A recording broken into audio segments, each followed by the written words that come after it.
Hello friends, আসসালামু আলাইকুম। আজকে আপনাদের সাথে শেয়ার করব নাম না জানা একটি ফলের রেসিপি। আসলে ফলটা এতই টক যে এটা সামান্য মুখ দিয়ে খেতে মুখে বাজে। তাই এটাকে আমরা প্রথমে ছেঁচে তারপর এর সাথে মরিচের গুঁড়ো, বিট লবণ, সাদা লবণ মিক্স করে তারপর হচ্ছে কি আমরা এটাকে খেয়েছিলাম। এটা খেতে যে এতই টক কি বলবো, আপনারা বাসায় ট্রাই করবেন।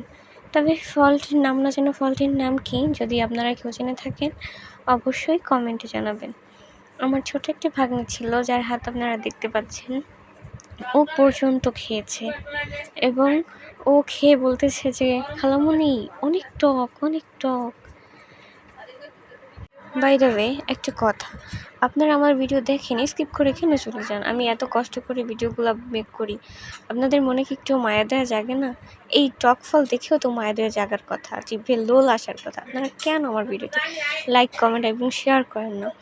আমিও তো চাই যে আমার পেজটা একটু বড় হোক, আমার ইউটিউবে একটু বড় হোক। ধন্যবাদ সবাইকে।